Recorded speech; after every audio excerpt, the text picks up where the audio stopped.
memutuskan menetapkan pertama meneruskan hasil keputusan rapat sidang khusus MKK yang memutuskan pemberhentian permanen sejawat Dr. Terawan Agus Putranto sebagai anggota ini. Pak Jokowi, selamatkan Pak Terawan. Dia dizalimi kadrun berbulu jenggot. Ditulis oleh Manuel di siwo.com. Hari ini saya mendapatkan kabar yang sangat menyedihkan dari dunia kesehatan di Indonesia. Seorang dokter yang begitu berdedikasi kepada pasiennya terus dipecat secara tidak hormat oleh organisasi yang merupakan lembaga kemasyarakatan yang sebetulnya tidak punya kekuatan sama sekali untuk membunuh hak seseorang untuk menjadi dokter dan melayani pasien. Jangankan bersaing, harapan dunia kedokteran Indonesia bisa maju saja mustahil jikalau dokter pintar dikerdilkan dan dokter kadrun dijadikan pimpinan lalu dikasih jenggot biar kelihatan syahdu padahal semprol kadrun. Dokter Terawan yang memberikan dedikasi kepada Indonesia dengan sepenuh hati meskipun ia ditawari banyak sekali offer dari luar negeri untuk dunia kedokteran. Namun sebagai anggota tentara yang bersumpah di atas tanah air lewat Sabta Marga dan sumpah setia kepada NKRI, dia memilih untuk bertahan di Indonesia dan melayani bangsa ini.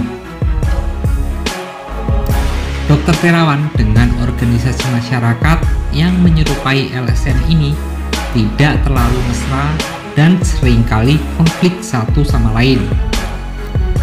Tapi kalau kita lihat dari kronologinya, kita tahu bahwa yang nyari masalah itu bukan dokter Terawan, melainkan orang-orang di organisasi kedokteran yang haus uang itu.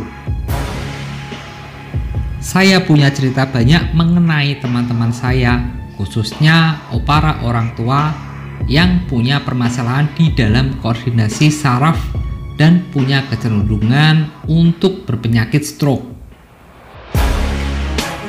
Beberapa di antara mereka saat ini sedang mengantri, namun ada juga yang sudah mendapatkan pelayanan DSA dari dokter Terawan dan timnya.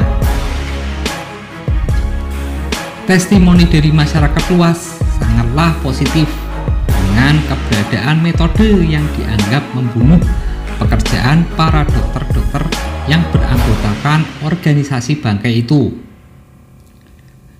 Harganya murah, setidaknya kalau tidak murah, tentunya tidak terlalu mahal dibandingkan dengan terapi-terapi yang katanya sudah lewat dari screening organisasi sampah itu.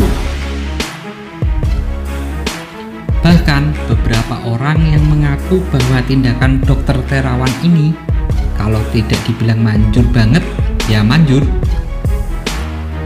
Selama menjadi dokter, dia tidak mendendam dan meskipun disikat terus sama organisasi yang nggak dapat bancakan duit itu, dia tetap fokus kepada pekerjaannya sebagai dokter. Dan ketika dia diberikan kepercayaan dan kekuasaan yang tertinggi di dalam kesehatan oleh Presiden Joko Widodo sebagai Menteri Kesehatan, dia tidak segera membubarkan organisasi yang dipimpin oleh kadal gurun berjenggot itu. Kekuatan yang dia miliki sebenarnya cukup untuk membubarkan organisasi yang mirip sama MUI. Beberapa orang juga sampai saat ini nggak peduli dengan status dari dokter Terawan yang katanya sudah dicabut itu dari organisasi yang katanya sekumpulan dokter-dokter yang katanya pintar itu. Booking dokter Terawan di RSPAD saja sampai saat ini masih panjang sekali dan makin panjang ketika orang-orang tahu kalau dia sudah dipecat. Ini buktinya bahwa organisasi kedokteran sampah itu tidak punya kekuatan atas rekam jejak yang sudah terbukti dijalankan dengan luar biasa oleh Dr. Terawan dalam menyembuhkan orang-orang yang sakit stroke. Waktu beliau belum menjadi Menteri Kesehatan, dia dihukum oleh organisasi sampah itu. Setelah dilantik jadi menteri, dia tidak membalas dendam atau berusaha menggembosi suara-suara dari para kadal gurun itu, padahal dia punya kekuatan yang sangat besar saat itu.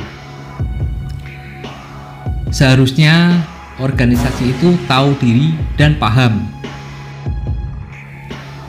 Tapi setelah Terawan tidak jadi Menteri Kesehatan lagi, serangan berlanjut dengan menusukkan bisa yang mematikan kepada Dr. Terawan. Saya tidak tahu kenapa anak bangsa yang begitu baik ini bisa dizalimi. Saya berdoa kepada Tuhan agar tetap diberikan kekuatan untuk menjalankan tugas dalam pengembangannya soal vaksin Nusantara. Karena kita tahu bahwa vaksin Nusantara ini berpotensi membunuh dan menghancurkan potensi keuangan yang diperoleh dokter-dokter mafia vaksin itu dapatkan lewat impor vaksin. Para penderita stroke diberikan biaya yang murah oleh Dr. Terawan, tapi malah dimusuhi. Saya jadi ingat soal label halal haram yang dimonopoli saat itu oleh Majelis Ulama Indonesia yang pada akhirnya diambil alih oleh Kementerian Agama lewat Halal Nusantara. Kalau teman-teman pada bingung apa itu DSA?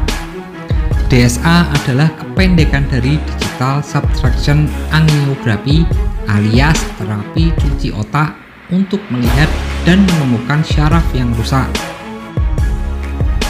sehingga tidak nyasar kemana-mana dalam pengobatannya, jadi murah. Sebenarnya ini bukan terapi, namun ini adalah semacam diagnosa untuk mengetahui dengan baik posisi salahnya di mana. Dimusuhi karena dianggap mematikan rezeki para dokter jahat dan kadrun di perkumpulan yang enggak beda sama MUI itu. Cuma beda haluan aja, yang satu kedokteran, yang satu agama. Padahal isinya orang-orang radikal juga, dan banyak dokter baik yang nggak berani macem-macem dan nggak berani bersuara soal Terawan karena mereka takut izin prakteknya dicabut. Saya berharap Menteri Kesehatan Budi Gunadi juga membatasi kewenangan organisasi ini agar tidak menjadi satu-satunya. Mungkin Menteri Kesehatan bisa belajar dari Menteri Agama Gus Yakut untuk membuat sebuah organisasi perkumpulan dokter yang dibawahi oleh kementerian, bukan oleh perkumpulan gak jelas. Ya isinya manusia, tapi kok suaranya. Semoga saja dengan surat ini Pak Jokowi bisa buka mata, buka hati, dan buka pikiran bahwa Dr. Terawan yang adalah sahabat karib Pak Jokowi bisa mengangkat derajat Dr. Terawan untuk kembali menjadi menteri, dan kalau bisa bubarkan organisasi doktrun itu, dokter gurun. Jangan sampai orang stroke makin stroke karena nggak ada Dr. Terawan. Jangan sampai Dr. Terawan dihalang-halangi karirnya dan pelayanannya oleh ormas yang dikepalai oleh manusia berjenggot kadal gurun itu. Kalau memang Pak Jokowi tidak menolongnya, begitulah. Tolong